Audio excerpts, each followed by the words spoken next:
hermanos. Estamos en esta serie que hemos titulado Ser para Hacer. Y cada domingo hacemos un repaso de lo que estuvimos diciendo el domingo anterior, de que para Dios es más importante lo que nosotros somos que lo que nosotros hacemos. No es que lo que yo hago para el Señor, bajo lo que está prescrito en su palabra, no sea importante. Eso es importante, pero eso que yo hago, es decir, mi servicio, tiene que estar endosado por una vida de una auténtica relación con Él. Ese es el orden que Dios ha establecido. Una vida auténtica, una vida de integridad, de santidad, como Él quiere, y como resultado de eso, pues un servicio conforme a lo que Él ha establecido. Dios no quiere que, al contrario de esto, nosotros digamos y nos conformemos con decir, bueno, yo soy un buen cristiano, lo importante es que yo soy un buen cristiano, nadie me ve sirviendo, pero el Señor sabe. No. Cada uno de nosotros es llamado a servirle. Aún aquel que quizás ya no tiene las fuerzas, o lo ha vencido los años, o la enfermedad, aún esa persona puede orar mientras tenga lucidez y tenga conciencia. Quiere decir que el Señor nos llama a servirle, pero para servirle tenemos que ser auténticos cristianos. La semana pasada le compartía lo que pudiéramos llamarle los distintos estados o niveles de nuestra relación con Dios. Esto no es algo absoluto, ni no necesariamente, obligatoriamente tiene que ser así, pero es como yo lo veo, las distintas clases de discípulos que podemos hacer, que podemos ser. Entonces ahí nos encontramos con el discípulo nuevo, que es una persona recién convertida.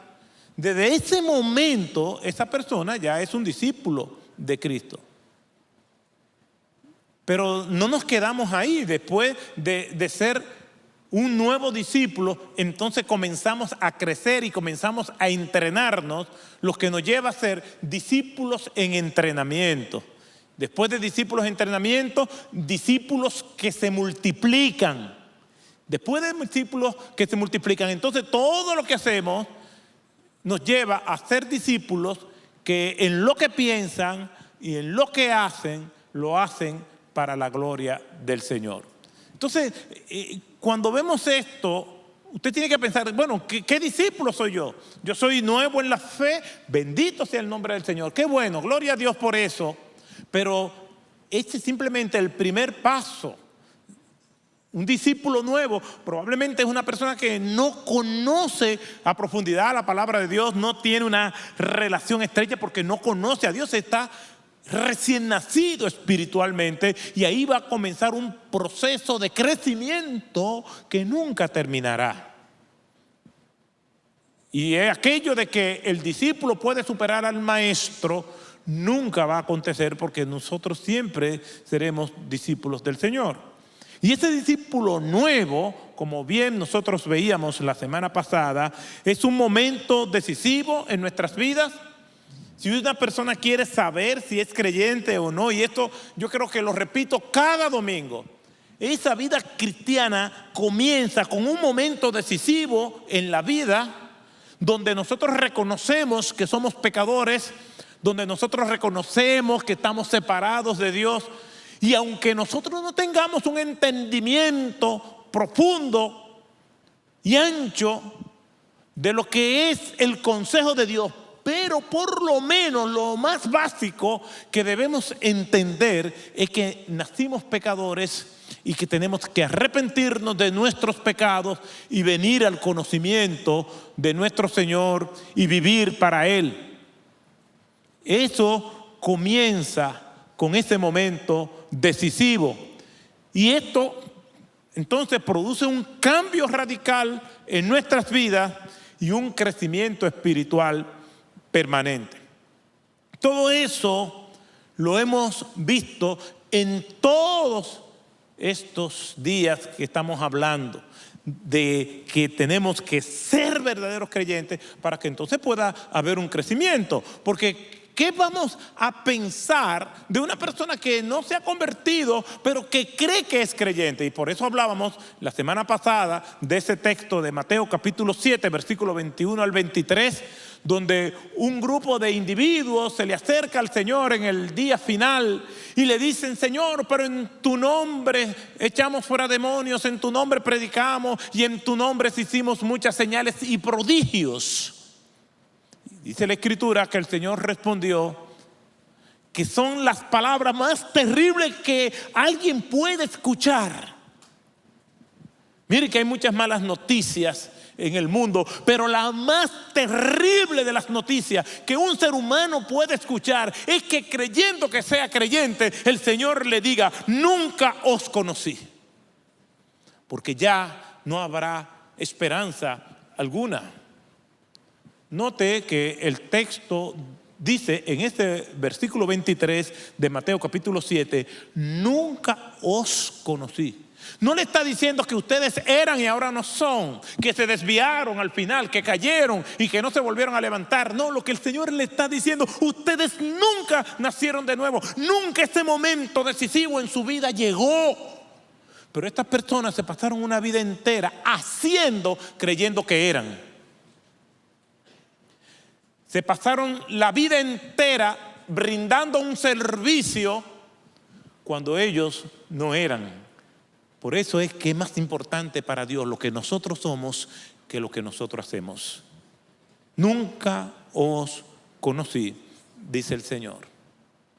Ahora vamos a entrar a un texto bíblico en el mismo libro de Mateo, que nos habla de cómo nosotros pasamos de discípulos nuevos, sabiendo que somos auténticos discípulos, e iniciamos de manera consciente, intencional, este proceso de crecimiento o entrenamiento, proceso que nunca terminará. Y les invito a que vayamos al libro de Mateo, capítulo 16, verso 24. Evangelio según Mateo, capítulo 16, verso 24. Vayan conmigo a este pasaje, por favor. Mateo capítulo 16, versículo 24.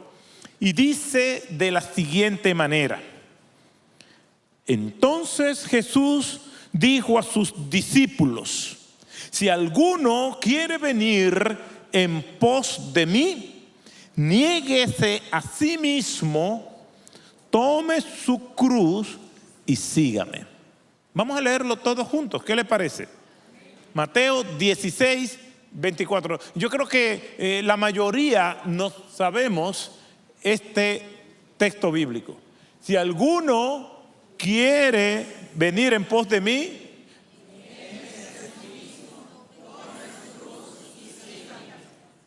el Señor bendiga su palabra ricamente. En este pasaje, nuestro Señor se está dirigiendo a sus discípulos con carácter de exclusividad. Y para que nosotros podamos entender lo que el Señor le está diciendo con mayor fuerza, tenemos que oír la música de fondo del texto, como dice Kenneth Bailey. Tenemos que escuchar el contexto en el cual se dan estas palabras, esta exhortación, con una carga dramática muy fuerte. ¿Y qué es lo que quiere decir este texto? ¿Qué es lo que está enmarcando estas palabras de nuestro Señor Jesucristo? Durante más de 700 años, el pueblo hebreo había sufrido una serie de calamidades. Quiere decir que cuando Jesús está diciendo eso, en un periodo de 700 años hacia atrás, el pueblo hebreo había sido el botín de guerra de una sucesión de imperios.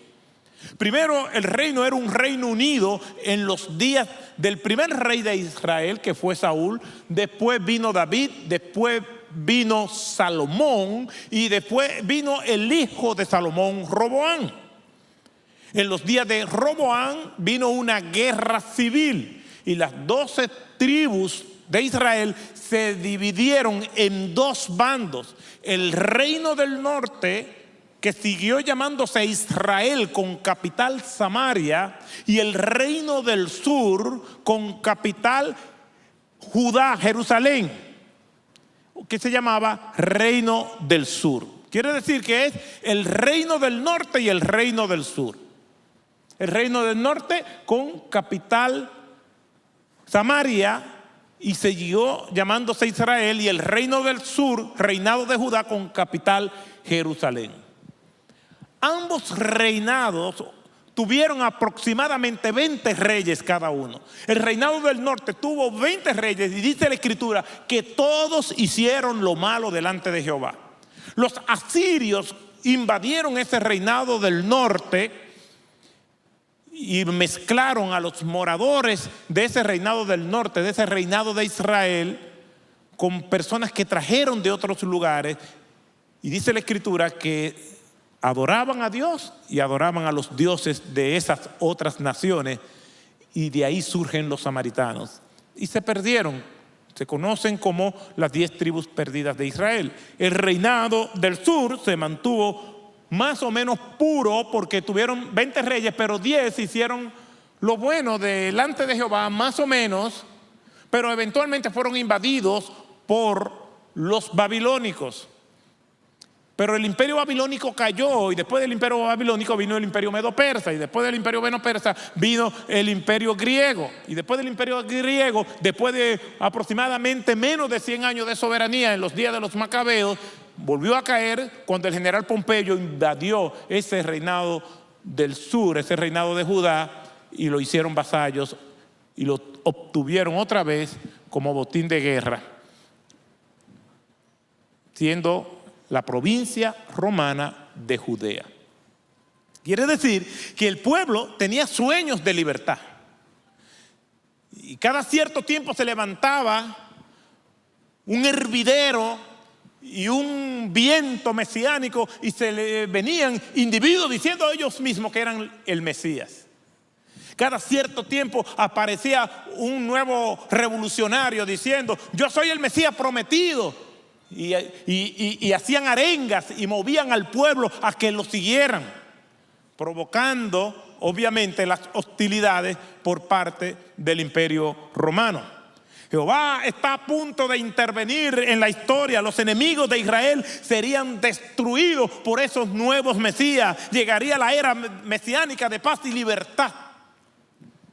Es en medio de ese ambiente que Jesús va con sus discípulos a la ciudad de Cesarea de Filipo y le pregunta a sus discípulos: ¿qué opina la gente de mí? O sea, cuando llegan a este punto, y nosotros podemos seguir buscando en el libro de Mateo, en este mismo capítulo 16, pero un poquito más hacia atrás, nos vamos a dar cuenta en el versículo 13 lo que yo le estoy diciendo. Y dice así, en ese versículo 13 de Mateo, capítulo 16, cuando Jesús llegó a la región de Cesarea de Filipo, preguntó a sus discípulos diciendo: ¿qué dicen los hombres que es el Hijo del Hombre? Si nosotros vamos al libro de Daniel, vamos a ver que el profeta Daniel estaba diciendo que el Mesías en un futuro se iba a llamar a sí mismo el Hijo del Hombre. Y ello era conocido por todos en aquel tiempo. Todos sabían que en un momento iba a irrumpir el Mesías y se iba a llamar el Hijo del Hombre. Cuando Jesús dice: ¿qué dicen la gente de mí? Que yo soy el Hijo del Hombre, yo soy el Mesías. Pero ellos todavía no habían confirmado la naturaleza de ese Mesías. Ellos sospechaban. Cuando nosotros vemos en Juan capítulo 6 que Jesús multiplicó los panes y los peces, la multitud vino y quiso hacerlo rey. Como quien dice, ya esto era lo que nosotros necesitábamos confirmar para que nosotros declaráramos al Señor como el Mesías. A este punto ya de la narrativa bíblica vemos que nosotros al observar el texto vemos que Jesús había resucitado muertos. Hablaba como nadie antes había hablado. Podía venir y cautivar a las personas 3 días en el desierto. Sanaba a los enfermos, liberaba a los que estaban endemoniados. Y como si todo esto fuera poco, ahora multiplica los panes y los peces. Jesucristo, sin ti se hunde este país. Este es el Mesías esperado. Y querían hacerlo rey.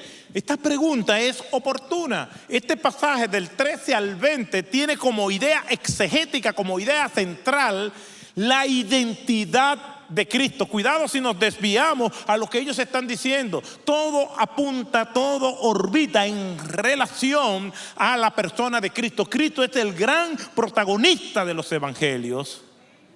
Y aquí Jesús le pregunta a ellos, ¿qué dice la gente de mí?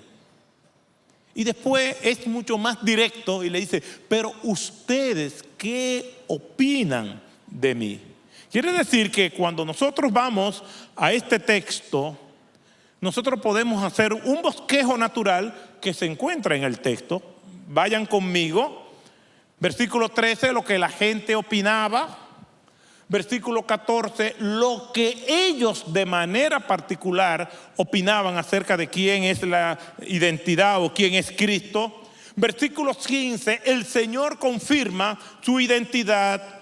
Versículos 16 al 19, el Señor promete una iglesia vigorosa y victoriosa.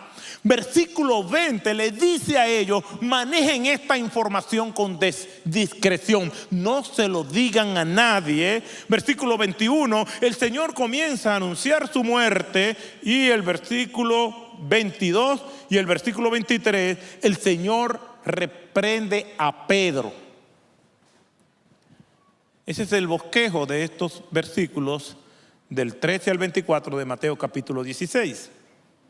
Pedro había confesado a Jesús como el Mesías. Los discípulos debían estar dispuestos a aprender acerca de los sufrimientos del Mesías. ¿Qué es lo que parece ser que ocurrió en este pasaje?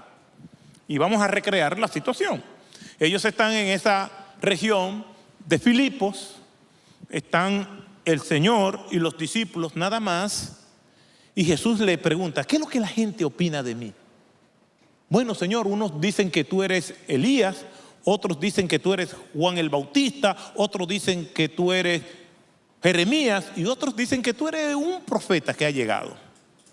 Y Jesús se le acerca y le dice, pero ¿ustedes qué piensan? ¿Quién soy yo para ustedes? Y ahí entonces Pedro, dirigido por Dios, en las pocas veces que Pedro fue certero, porque fue dirigido por Dios, si no se inventa otra cosa. Entonces Pedro le dice, tú eres el Cristo, el Hijo del Dios viviente. Y Jesús por primera vez afirma su identidad mesiánica y le dice, esto ha dicho con verdad porque no te lo reveló ni sangre ni carne, sino mi Padre que está en los cielos. Me parece a mí que por lo que Cristo dice después, que ellos se entusiasmaron con esa noticia. Recuerden que en una ocasión, Jesús reúne a sus discípulos más íntimos y allí vemos lo que se llama como el pasaje de la transfiguración y vieron a Jesús en el medio de Moisés y Elías. Es después de eso que los hijos de Zebedeo, es decir, Jacobo y Juan, con su madre, van donde Jesús, lo llaman aparte y le dicen que cuando Él venga en su reino, que permita que uno esté a su derecha y el otro a su izquierda. Oiga qué perla. Y los demás discípulos lo escucharon y se sintieron mal. ¿Y sabe por qué se sintieron mal? Porque ellos se le habían adelantado. Porque no era que no anhelaban lo mismo también. Es más, cuando vamos al libro de los Hechos, capítulo 1, ya Cristo ha resucitado. Ya Cristo está a punto de regresar a los cielos y los discípulos le llaman y le dicen: Señor, ¿vas a restaurar el reino a Israel en este tiempo? Es que había un profundo sentimiento patriota. Anhelaban el día en que ellos iban a gozar de soberanía nacional, donde la bota invasora de los romanos ya no iba a estar pisando su suelo santo, donde la espada no se iba a blandir sobre sus espaldas, donde el látigo de los opresores no iban a tener blanco fácil entre ellos, donde los niños iban a correr con libertad gritando canciones alusivas a la soberanía nacional. Ellos tenían eso muy hondo en su corazón. Entendían que sí, que Cristo vino a buscar y a salvar lo que se había perdido, que Cristo decía que su reino no era de este mundo, pero Señor, ¿vas a dejar a los romanos ahí? ¿Nos van a seguir menospreciando? ¿Van a dejar que estos intrusos sigan mancillando nuestros hogares? Por eso, probablemente el hecho de que Jesús le haya dicho: sí, yo soy el Mesías, los entusiasmara a ellos de una manera extraordinaria. ¡Wow! Porque si Cristo es el Mesías, ¿qué nos corresponde a nosotros? Vamos a estar cerca del Mesías. Nosotros somos sus discípulos.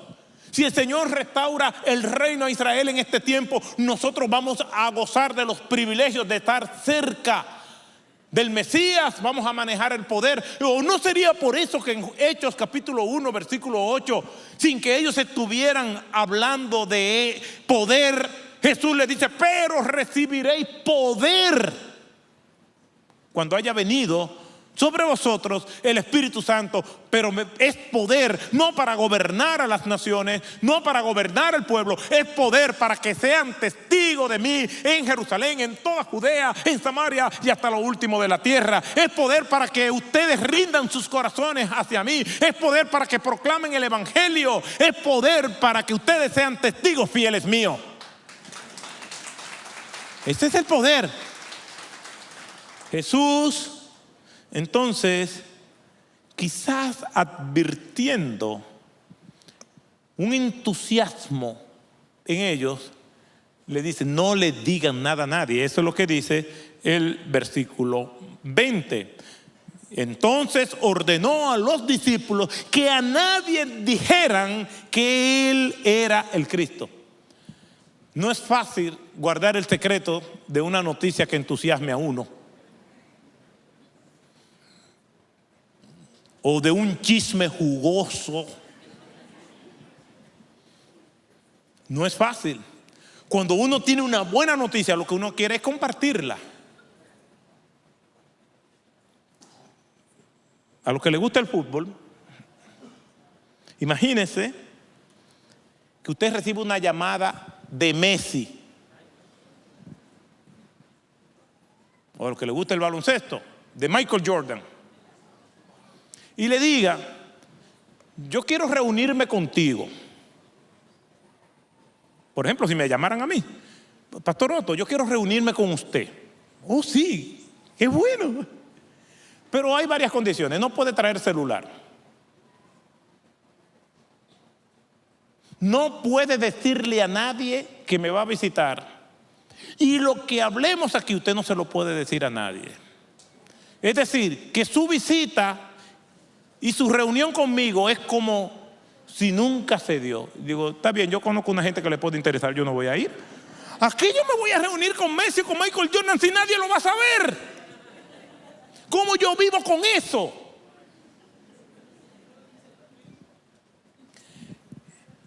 Ellos ahora saben que el Mesías esperado por 700 años está frente a ellos. Él ha confirmado su identidad. Un nuevo amanecer viene sobre la tierra. Esperanza, sueños de libertad. Pero no pueden decirlo. Llegaría el momento en que Jesús le iba a decir: y hacer discípulos de todas las naciones. Llegaría el momento en que ellos iban a ser portadores de esto que está aconteciendo aquí, pero todavía no.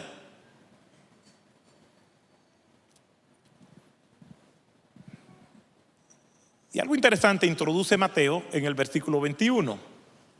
¿Desde entonces cuándo?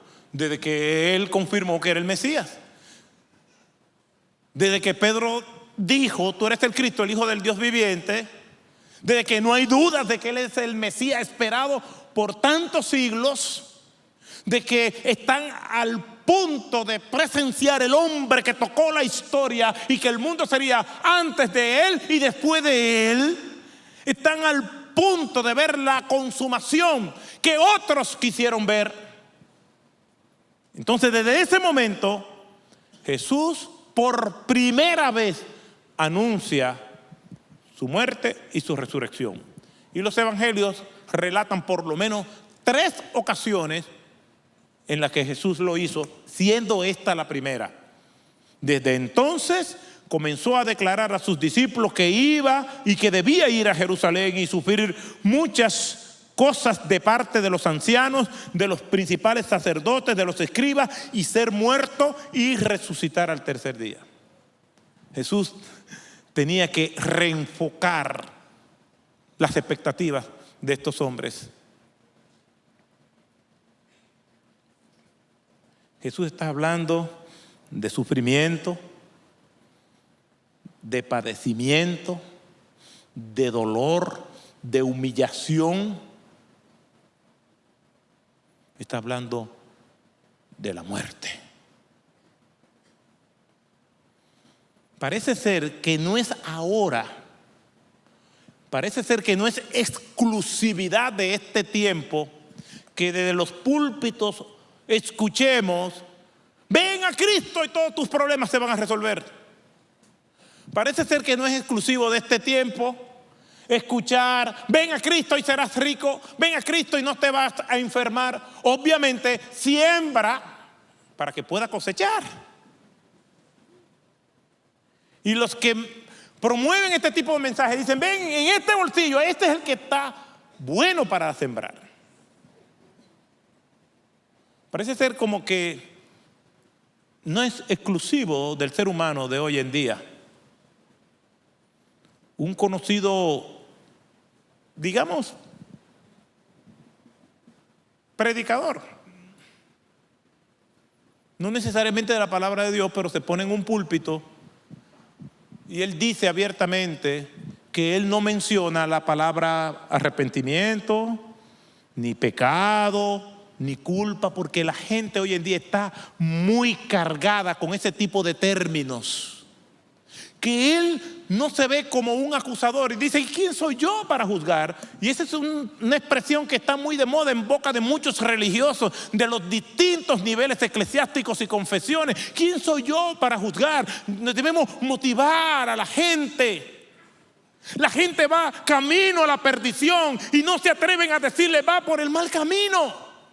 No, sigue que tú vas bien. Mira, si tú quieres, piensa en Dios, pero tú estás bien como estás. No, es como que vayamos a ver personas moribundas teniendo el antídoto de su sanidad y le digamos, yo no te quiero ofender dándote este antídoto, yo no te quiero ofender diciendo que está enfermo. Sí está enfermo, sí está mal, sí va rumbo a la perdición, pero hay esperanza. Cristo es el Salvador, Cristo es la cura. Cristo es la alternativa que te va a desviar por el camino que conduce a la perdición y te va a llevar al camino eterno. Parece que eso no es exclusivo de este tiempo. ¿Por qué? Pedro, una vez más, minutos antes había dicho, tú eres el Cristo, el Hijo del Dios viviente, y ahora dice el versículo 22, y tomándole aparte, Pedro comenzó a reprender al Señor.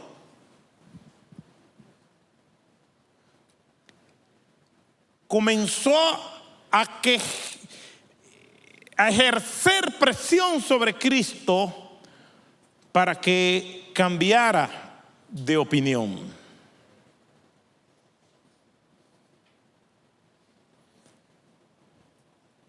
Dice el texto que comenzó a reprenderlo.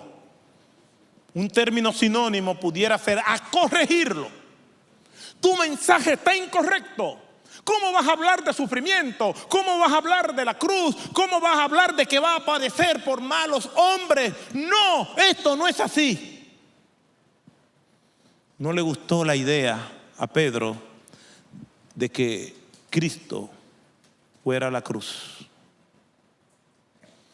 Lo que pasa, hermanos, es que no hay salvación sin cruz. No hay salvación sin cruz. Es imposible hablar de redención sin la crucifixión. ¿O no sería que Pedro no estaba un tanto preocupado por Cristo sino por sí mismo? ¿O no fue el mismo Pedro que de sus labios salieron la declaración más grande que el ser humano ha hecho? Tú eres el Cristo, el Hijo del Dios viviente. Y minutos después estaba diciéndole al Señor que no fuera a la cruz. ¿Cómo puede ser posible? Así somos. No lo permita Dios. Señor, eso nunca te va a acontecer. Eso nunca será así, que tú mueras en la cruz. Pero Cristo, volviéndose a Pedro, dice el versículo 23, quítate delante de mí, Satanás. A Pedro que aguantó regaños, hermano. Es que era muy creativo, muy espontáneo, vivía inventando cosas. Cuando todo estaba bien, él venía con una espontaneidad. Y no hay cosa más terrible que una persona con poca sabiduría y con mucha iniciativa. Eso no combina. ¿No conocen personas así? Con poca sabiduría y mucha iniciativa. Y te llaman, mira que estoy haciendo esto, inicié esto. No te están consultando, te están informando. Si Pedro le pregunta, Señor, no entiendo qué tú quieres decir, ¿qué quieres decir con esto? No, corrigiéndolo. No vayas a la cruz, no vas a sufrir. Y el Señor le dice, apártate de mí, Satanás. Pedro escuchó horrorizado lo que el Señor decía. ¿Cómo puede ser posible que si es el Mesías, tenga que ser un Mesías sufriente que va a padecer? Dice John Stott, todavía las voces de Pedro retumban por doquier, por todas partes.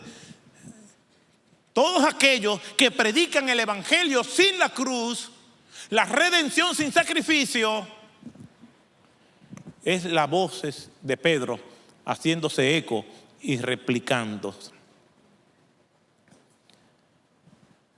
Es en medio de ese contexto que Jesús le dice lo que nosotros leímos al principio en el versículo 24 y lo leemos nuevamente.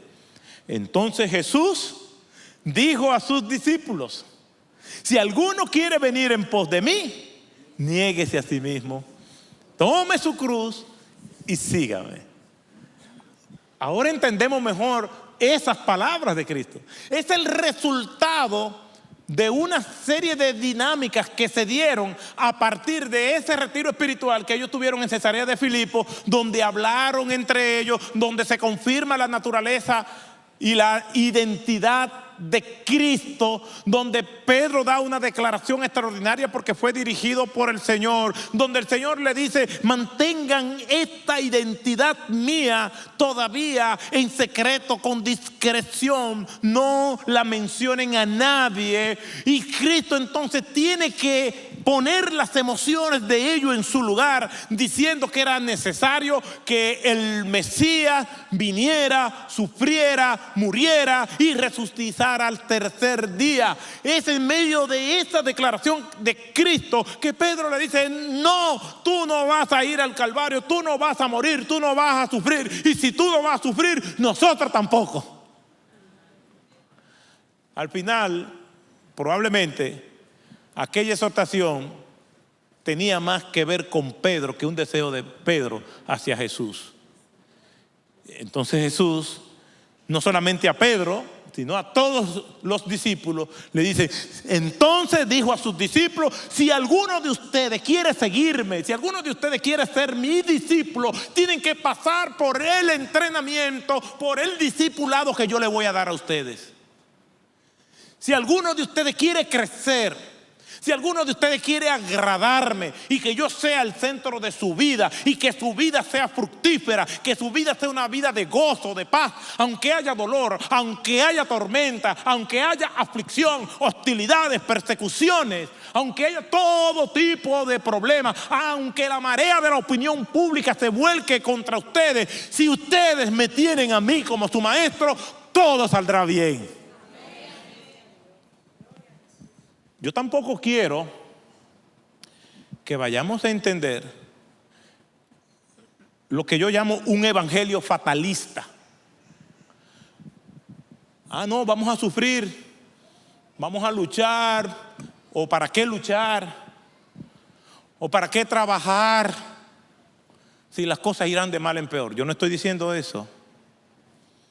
Lo que estoy diciendo es que tenemos que vivir la vida que el Señor quiera para nosotros, y que sea en aflicción, dolor, o sea en bonanza y en abundancia, como quiera podamos decir: Jehová dio, Jehová quitó, sea el nombre de Jehová bendito.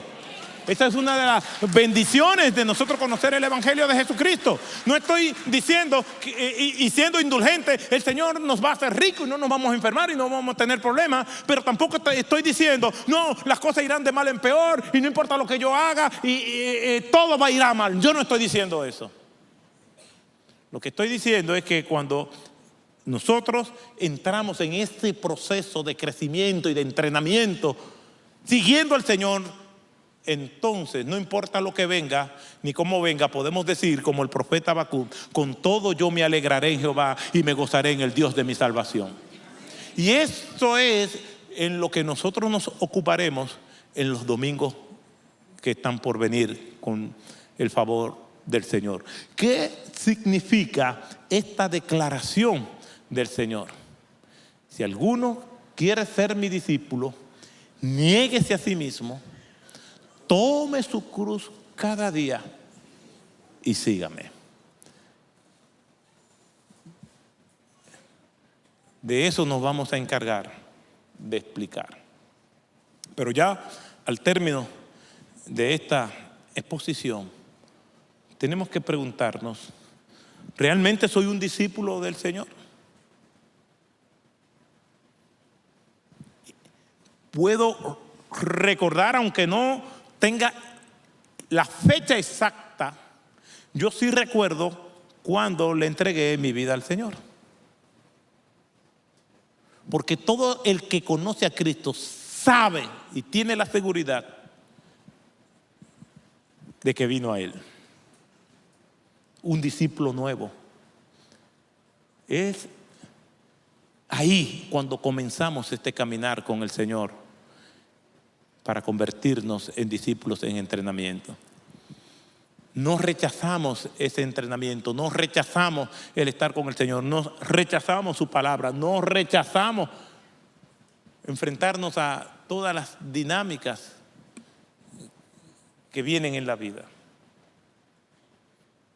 Por eso, hermanos, yo quiero que usted cierre sus ojos y piense: ¿qué clase de discípulo soy yo?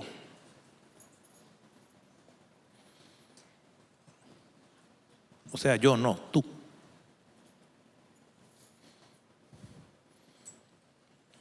¿Has nacido de nuevo?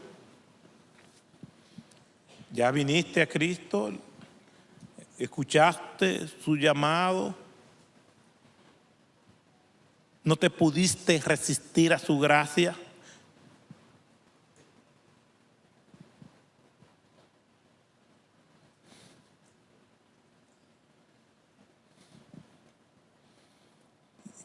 Ya has venido a Él y ahora puedes decir con toda certeza: soy un hijo de Dios. Como dice la Escritura en Juan 1:12, mas a todos los que le recibieron, a los que creen en su nombre, le dio potestad, autoridad de ser hechos hijos de Dios.